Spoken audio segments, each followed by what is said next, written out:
Si je veux être heureux dans ma vie, je dois comprendre que la plupart du temps, la souffrance que je ressens ne vient pas de ce que je vis, mais de l'interprétation que j'en fais.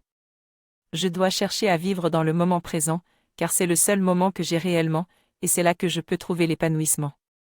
Au lieu de me concentrer sur les plans futurs ou les choses que je veux accomplir, je dois être satisfait de ce que j'ai maintenant et apprendre à voir les choses positives dans ma vie. Je ne dois pas laisser mes pensées discursives me submerger et me causer des souffrances, mais plutôt les utiliser de manière utile.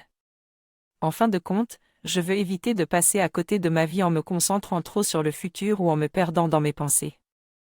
Je pense qu'il est possible de trouver un antidote à la peur de la mort et de la perte, qui soit compatible avec la raison. En réalité, ce dont j'ai peur, ce n'est pas de mourir, de tout perdre, de me retrouver seul ou de tomber malade. Ce que je crains vraiment, c'est de ne pas être en mesure de contrôler mes pensées lorsque cela arrivera, et de devenir victime de moi-même jusqu'à ce que le choc traumatique perde un peu de sa puissance. C'est en moi-même que réside la véritable peur, comme le dit si bien un proverbe africain. Les 6 peurs qui tourmentent l'humanité depuis la nuit des temps sont la peur de la pauvreté, la peur de la critique, la peur de la maladie, la peur de perdre un être cher, la peur de vieillir et la peur de la mort.